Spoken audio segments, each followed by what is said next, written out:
गोष्ट आहे साताऱ्याच्या वजराई धबधब्याची, जो आहे महाराष्ट्रातील सर्वात उंच धबधबा। 1840 फूट उंचीचा हा धबधबा आहे, जो 3 टप्प्यात कोसळतो। तुम्ही बघू शकता किती चांगल्या प्रकारे दिसते आपलं दृश्य। आणि आपल्यासोबत होते असे काही मित्र जे पहिल्यांदा निघाले होते सातारा फिरायला, पण आपण पुढे जात होता असले खतरनाक दृश्य होते। कास पठारावर गेलं की भाई काही दिसत नव्हतं। आणि नंतरच हा ट्रेक जिथं आपला शूटर पडला असता ते एक झालं की दुसरं अजून एक कांड पायाला चिटकले जळू। पहिल्यांदा भाई आपला असा विषय झाला, तिथं रक्त येत होतं, पण हे दृश्य बघून आहे ना भाई आपण तर भारावून गेलो। तुम्ही पण याचा आनंद घ्या। तर आता सगळं ठीक झालं, आता व्हिडिओला सुरुवात करूया। नमस्कार मंडळी, कसे आहात? बरे आहात ना? स्वागत आहे तुमचं आपल्या नवीन व्हिडिओमध्ये। आणि आपली सफर चालू आहे राजधानी सातारा येथे। तुम्ही जर आपल्या चॅनलवर नवीन असाल तर सबस्क्राईब करायला विसरू नका, कारण आता आपण करतो व्हिडिओला सुरुवात। दिवस होता शनिवारचा, असलेला असते आपली मग सुट्टी। मग आपण आपला परमित्र ऋषी घेतला आणि सरळ निघालो साताऱ्याच्या दिशेने। थोडंसं पुढे गेलं की जरा भूक लागल्यासारखं झालं होतं। मग त्याला म्हणलं भाई साईडला घे, ही थोडी मिसळच म्हणतो, ही थोडी जरा भेळ खाऊ। ही भली मोठी भेळ खाल्ली, भेळने पोट भरला। मग मला थोडं आता कॉफीवर लक्ष केंद्रित करावं। कॉफी घेतली, चांगली वाटली, तर तरतरी आले। आणि कॉफी पिऊन झालं की आपला प्रवास सुरू होतो पुढचा म्हणजे साताऱ्याकडं। पुढे गेलं की आपल्याला लागतो हा खांबाटकी घाट। विषय टॉपचा असते भाई इकडं। तुम्ही बघू शकता कसं वातावरण क्लीन आहे इकडं। आता जरा पाऊस कमी झाला आहे त्याच्यामुळे जरा वातावरण क्लीन आहे, नाहीतर इथं घाटात भाई विषय टॉपचा असते। नाही होय करत आपण 5-10 मिनटं थांबलो, जरा व्हिडिओ वगैरे काढले चांगल्यापैकी। तर मंडळ तुम्ही पाठीमागं बघताय, ह्यो खांबाटकी घाट आहे। आपण निघालोय साताऱ्याला, तर उद्या आपल्याला जायचं आहे वॉटरफॉल बघायला। आपण घाटात येऊन थांबलोय। आज पाऊस नाही त्याच्यामुळे इकडे जरा वातावरण एक नंबर आहे। पाठीमाग बघू शकता लालपरी कधी एक नंबर चाललंय पिकनिक घाट। पाऊस ज्यावेळेस असते ना भाई एक नंबर वातावरण असते। तर आपली गाडी उभा केले, टॉपचं आहे। दुपारच्या आता 3 वाजले, त्याच्यामुळे वातावरण बी एकदम कडक आहे। मला इकडं बघा सगळीकडे दिसतंय, एकदम क्लीन दिसतंय वातावरण सगळ्या गाड्या। पाऊस असल्यावर तर एक नंबर दिसते।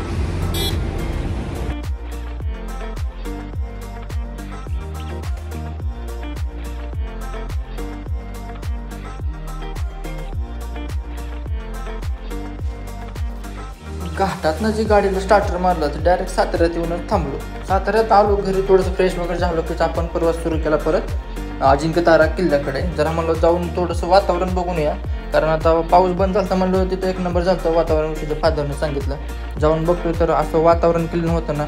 सनसेटचा पॉईंट होता तिथं मस्तपैकी, तुम्हाला समोर दिसतंय तो आहे तिकडून येणारा कास पठाराकडून रस्ता। सायंकाळची वेळ असल्यामुळे जरा वातावरण क्लीन झालं होतं। संध्याकाळी 6 वाजते, सोबत ऋषी आपला ऑफिसचा मित्र। आपण आलतो आता गडाच्या पायथ्याशी। एवढं गार लागतंय, अंगावर काटा उभं राहायचं टाईम। इकडे येत आहे ना सकाळी संध्याकाळी तर एक नंबर दृश्य तर बघायला भेटते। पाठीमागं बघा असा नजारा आहे, एकदम सनसेट वगैरे घाटात नाही तर गाड्या एक नंबर नजारा असतो। थंडी वाजते जास्त वेळ आपण थांबणार नाही। जो पाठीमागं तुम्हाला गाड्या दिसत लाईन लागलेलं आहे, तिकडे तुम्ही पुढे जाऊ शकता गडावरती। आपण तर अजिंक्यताऱ्यावर गेलो होतो 2 महिन्यापूर्वी, तर त्याच्यामुळे आता तिकडे काय जाणार नाही। घरी जाऊन बघतो तर काय ऋषीच्या मम्मीनं असलं कडक जेवण बनवलं होतं। अरे बाप, तुम्ही बघता इथं सुक्क फ्राय बनवलंय, प्लस रस्ता आहे, सॅलाड आहे त्याच्यामध्ये। मग काय मस्तपैकी ज्वारीच्या 3 भाकरी हाणल्या आणि थोडंसं जरा पोटाला खामी करावं म्हणून थोडं बाहेर आलो चक्कर मारायला। सकाळी लवकर उठलो, गाडीत पेट्रोल भरलं, म्हणलं जरा आपल्या गाडीला पण थोडंसं जरा एनर्जी द्यावं लागेल। मग काय मस्तपैकी टाकीत अर्धी टाकी पेट्रोल टाकून घेतलं। आपण आपल्या मित्रांची वाट बघत थांबलो होतो। मग काय मेन चौकात गेलो तर तुम्हाला दिसते हे छत्रपती शिवरायांचं इथं मस्तपैकी स्मारक बांधलेलं आहे। आतमध्ये तुम्ही इथं जाऊ शकता। इथं का कुठल्या प्रकारची एंट्री वगैरे नाही आहे। तिथं तुम्हाला पूर्ण कडेने गड किल्ल्यांचे चित्र वगैरे दिसतील लावलेले। जिथं दिसतं तुम्हाला समोर शिवनेरी, इथं प्लस राजगड, इथं समोर छत्रपती शिवरायांची मूर्ती आणि कडेने पूर्ण त्याला जो आहे तो परिसर विविध प्रकारचे चित्र लावलेले आहेत। तुम्ही इथं बघू शकता चांगल्या प्रकारे।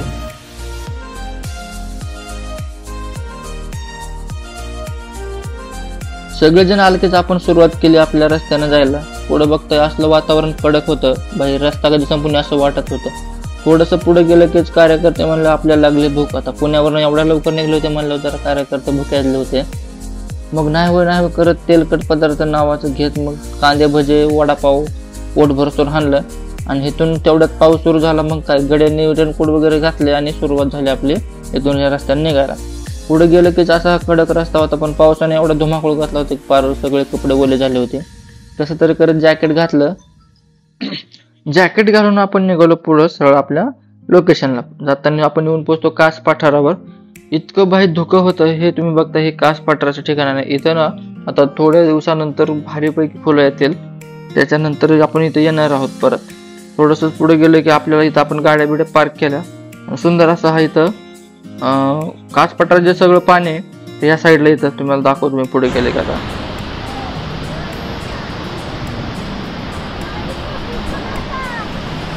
आता जाणारच त्याच्यात पाय. चला ना, करू शकते पलीकडे. अरे चला, अरे सो चल की पुढे जा.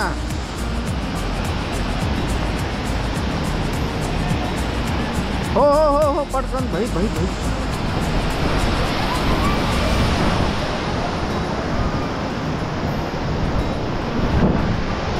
बाप भाई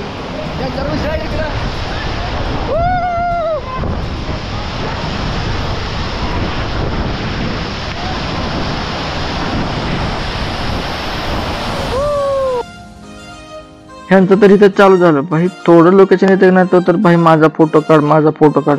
बिचारा आपल्यासोबत एक शूटर होता, तो दमून गेला. अण्णा ना आंघोळ केलं होतं सकाळी म्हणून अण्णा परत आंघोळ करायला लागलाय.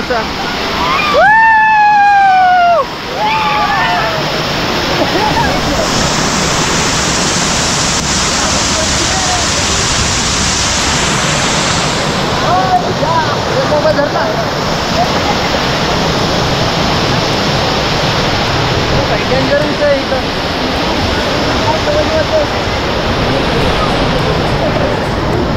हा पायी पण मजा येते.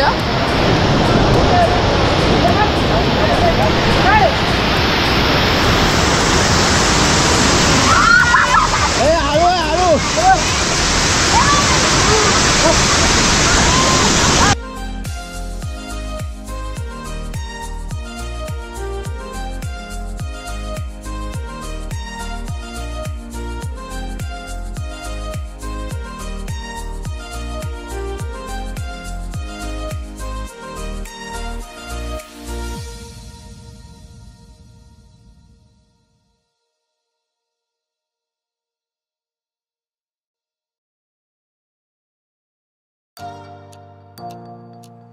आता उतरायचं आपल्याला इथं.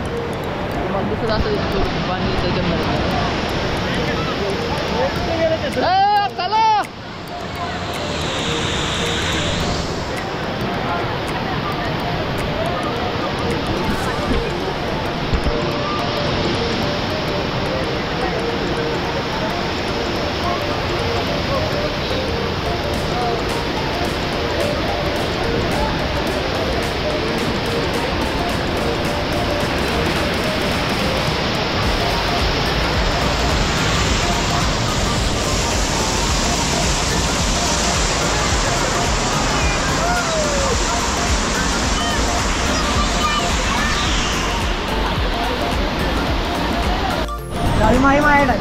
अरे ह्याची गाडीची चावी कुठे आहे? हाय हाय हाय. अरे मग अशी जर कुशाल हेल्मेट घातलं म्हणतो हेल्मेट नाही घातलं. काय अवघड खेळायचं चाललंय. इथून आपण गाडी घेऊन निघले की डायरेक्ट येऊन पोचतो बांबवली गावापाशी. म्हणजे बांबवली गाव इथून 2.5 किलोमीटर डिस्टन्स दाखवते. तर इथून तुम्हाला लेफ्ट टर्न घ्यायचा आणि सरळ पुढे गेलं एक डाव्या साईडला मंदिर लागतं, तिथून वळायचं असतं. तिथून डायरेक्ट सरळ थोडं पुढे गेलं की पार्किंगची व्यवस्था केलेली आहे. तर तिथं पुढे आले की आपल्याला वन विभागाचे अधिकारी दिसतात. त्यांच्याकडनं आपण प्रत्येक 70 रुपये देऊन तिकीट काढून घेतो तिकडे जाण्यासाठी. तर चला आता ट्रेकिंगला सुरुवात करूया. नमुन्याचा बाजार भरलाय म्हणलं मग काय होणार आहे इथं.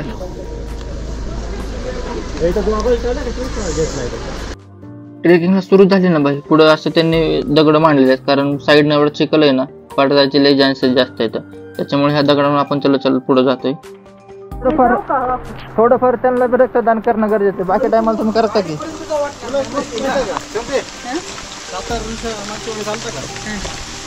जाताना त्यानं बुट काढला आणि त्याचं प्राईस जोडू टाकलं. बुटामध्ये त्याला कळलं नाही. जाताना बूट काढला होता. हा त्याला तंबाखू बिंबाखू लावले होते. 2 दिवस बोंबलत होता. हा. त्याला जाणवलंच नाही. ते जळू त्याच कामाचं जाणवतच नाही ते कधी शिटाकलाय ते. मग परत कळतं की यार ते झालंय. पण चांगलं आहे ते. लोक डॉक्टरकडे जाऊन ते हे करून घेतात. आपल्याला तर सरकारी भेटते.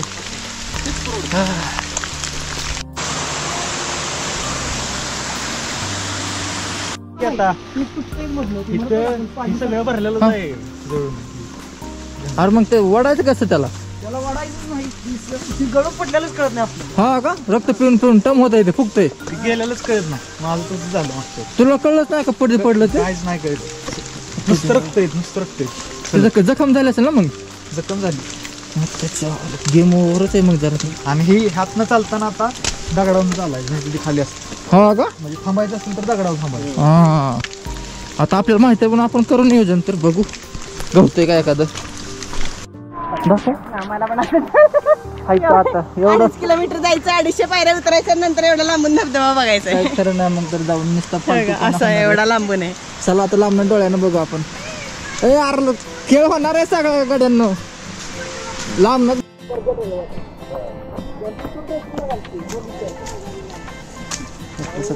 लालच माती दिसते कारण इकडे कोकणाचा भाग लागतो. इकडं सगळ्याकडे आता भात शेतीच असते. थोड्या अंतरावर आपल्याला तर धबधब्याचं दर्शन होईल. आज पावसानं जरा विश्रांती दिली 2 दिवसापूर्वी. नाहीतर लय पाऊस होता सातारा भागात. बघताय तरी झिमझिम झिमझिम चालूच असते. लय नाही पण थोडं का होईना. आता येताना आम्ही आलो रस्त्यानं घाट चढला की डायरेक्ट दणका चालू झाला. आपण आलो होतो पण आता काय केलं बंद जाता येत नाही. दुसरा रस्ता बघूया जाता येतोय. पाठीमागं बघता येते ना. कुठून एक छोटा रस्ता दिसतो पण जायला पाहिजे. बहुत का घर आहे त्याच्यामुळे आपण तर इकडे काय रिस्क घेणार नाही. ट्राय करू आपण पुढच्या महिन्यात ऑगस्ट सप्टेंबरमध्ये जेव्हा गर्दी नसेल तेव्हा. तर इथं गँग उभा आहे सगळ्याचा चारा वाघ वाट बघतो कुठलं जायचं काय नाही. ही रस्ता असला डेंजर आहे इथनं. तुम्ही जर पडला तर तुमचा विषय पंपावर होऊ शकतो. रस्ता नाही तर मोठा रस्ता आहे. तिथे गेले कोणतरी कांड करीत पण आपण तर नाही रिस्क घेणार. घरी जायचं आपल्याला. त्याच्यामुळं आपण बंद करूया इथंच आपला खेळ. पोरं एवढं लांबून आलं ते म्हणलं पोरं काय ऐकणार ते तर आपल्याला माहीत होतं. मग म्हटलं आता करायचं काय तर दुसरा पर्यायी मार्ग होता तर आपण रिटर्न जाऊया. त्या पर्यायी मार्गाने जाऊया कारण आपण 140 किलोमीटर अंतर पार करून आलो म्हटल्यावर हा धबधबा बघायला जाणं तर बनतच. तर चला दुसरा मार्ग निवडूया. महागाचा वाढलेला पंजा दिसतोय एवढं मोठं मागड असतं माकड. रस्त्यानंतर आपण निघालो माहित नाही कुठं जातोय. जिथपर्यंत दिसतं तिथपर्यंत जाऊ. जेव्हा वाटतं तिथं रस्ता दिसत नाही तेव्हा महागारी फिरू. तिथं तर लागलं 2 रस्ते दिसायला आताच. पुढं तर सगळं मोकळं दिसतंय. वाजलं येऊन म्हणजे झालं नाही तर हे कच्चा रस्त्यावर का चिकलन बिकलन लागला इथं म्हणजे व्हायचं काय करू.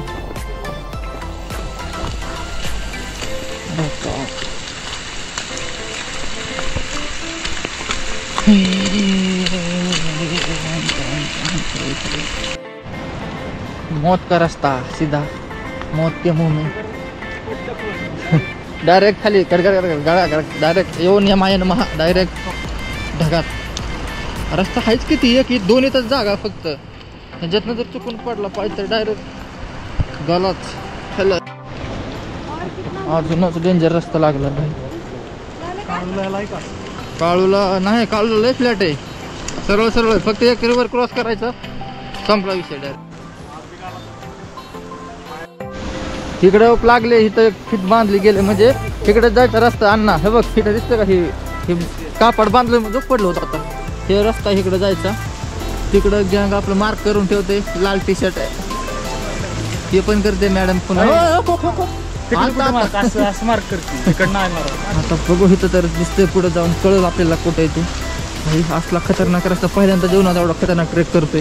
आतापर्यंत एवढं ट्रेक केलं हो अरे पडतंय रे बाबा. इथं आवाज आला धबधब्याचा बहुतेक इथंच आहे काय. भाई हळू तो पडला तिकडं.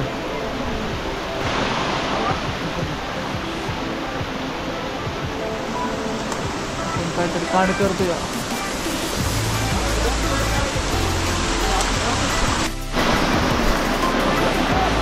महाराष्ट्राचा दोन वाहक निघाले ते आता इकडं.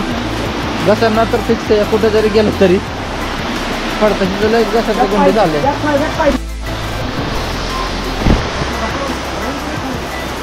असला रस्ता आहे खतरनाक.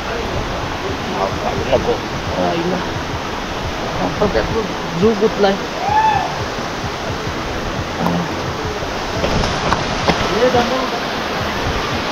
एक रस्ता आहे, तिकडून एक रस्ता आहे.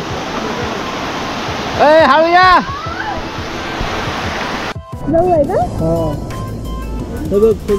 तुटत नाहीये, दिसलं का? तोंड दिसलं चिटकलंय. काढा ना. काढायचं ना. ज्यावेळेस चळू चावतं त्यावेळेस ते असं लहान छोटंसं हे बनते, तुम्हाला दिसत असेल तर. आपल्याला तर बारका होता म्हणून आपण टाकून दिला, मोठा असेल तर भाई डेंजर. आणि जेव्हापासून ट्रेक चालू केला तेव्हापासून फक्त जळूची आपण गोष्टी करत होतो. आणि फायनल आपल्याला तर जळू तर दिसलाच, पण समोर गेल्यानंतर आपल्याला हा व्ह्यू दिसतो तेव्हा कळतं की भाई आपलं सार्थक झालंय आता आल्यानंतरचं. तर जास्त पुढे आपण जाण्याचा प्रयत्न केला, पण पाण्याचा फ्लो जास्त असल्यामुळे आपण तिथपर्यंत काही पोहोचलो नाही. आणि इथूनच आपण आपला प्रवास सुरुवात करू रिटर्नसाठी, कारण आता पावसाला जास्त सुरुवात होत होती. कारण जास्त रिस्क नको म्हणून आपण इथूनच रिटर्न फुटलो. तुम्हाला जर हा रस्ता माहीत असेल तरच या, माहीत नसेल तर येऊ नका, कारण आत्ता ना भाऊ खरंच खूप रिस्क आहे. तर ट्राय करा की थोडंसं पाऊस कमी झालो निघा तुम्ही.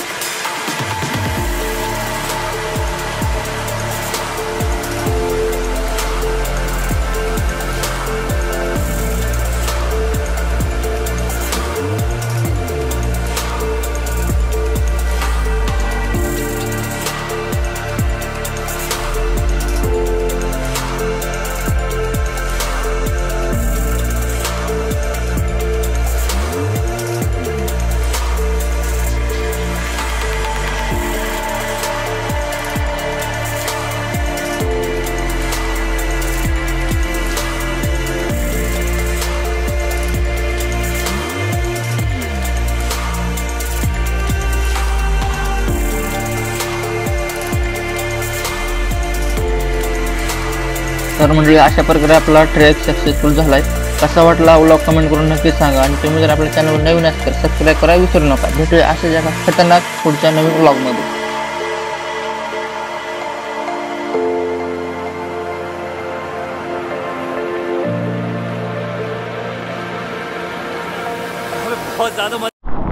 पाप असला तर खतरनाक ट्रेक झाला ही. आता खरं चढाई नाही दिसतच नाही काय, एवढं पाऊस येतोय सारखं. दम लागा लागला आता. सोबत त्यांनी अजून 2 लेडीज पण आहेत आपल्या, त्यात अजून डेंजर इथून.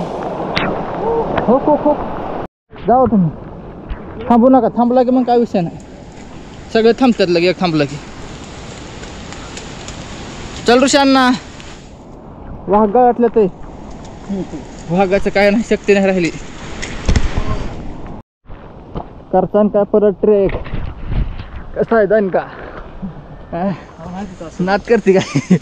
यावं लागते ट्रेकिंगला. या कसा दम भरतोय, बसावं लागतंय माय.